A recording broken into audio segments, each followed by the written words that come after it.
We begin with comments from three of NCBA's producer leaders who participated in a Cattlemen's Call podcast, answering questions about the impact and issues for the cattle industry as the coronavirus pandemic continues.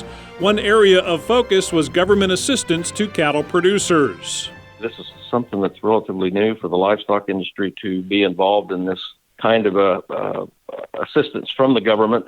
But we have so many people that are hurting.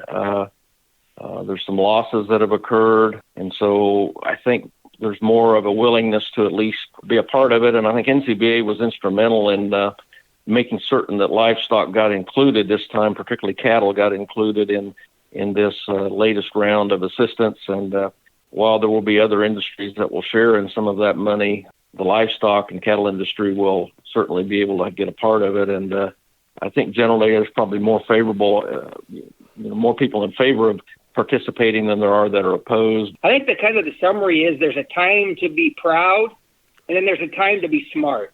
And when your family's hurting and the bills are piling up and you have red ink flowing, this is a time to be smart. And we appreciate NCBA stepping to the plate, securing these funds to help us get through. It's not going to make us whole, but sometimes it's the little bit that ekes you by that gets you to play the game again, and that's what's so important. And I think a lot of appreciation to securing that money for our ranchers and farmers. Also in the podcast, the producer leaders answered those who question NCBA's relationship with packers. Certainly that is something that we hear, and I think this is a good example of where NCBA has stood up for all beef producers. We did engage in some rather pointed and heated discussions with the packers. We saw some response to that, and we'll keep working that. We are working for all producers, cow-calf segment, feeder segment. That's what we are about. And again, the programs we're talking about in Washington are directed towards producers, not toward packers. Anybody that says that, I'd ask them to come to our meetings.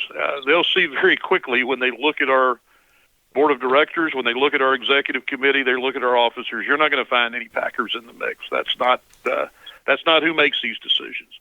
This is the decisions and the directions at NCBA are made by the grassroots members from all over the country. I know this is going to come as a surprise to many, but everything you read on Facebook isn't true. And I think this is a prime example of when you talk about fake news, it just keeps getting regenerated with no substantial background to it at all. This is a perfect example. So from my perspective, nothing could be further from the truth. If you look at the history of NCBA, and I mean a long history, policies never come from the packers to be implemented by NCBA. They always come through producer or producer groups. So nothing could be further from the truth. However, that doesn't mean we don't have relationships with the packers, and I think maybe that's where the breakdown occurs.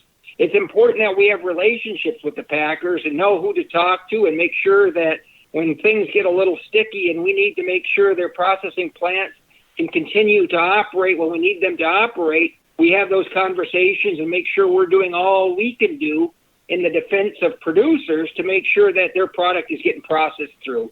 Well, certainly I think the biggest thing is just to remember that we are all in this together. This affects every individual throughout this country and throughout the world, and we need to remember the human side of this. That's the most important part of it for everybody. Let's remember that we are all in this together. Let's keep working together to bring this to an end and protect ourselves, protect our families, and let's get along together. The full Cattlemen's Call podcast is available to all. Go to the website ncba.org to listen and subscribe.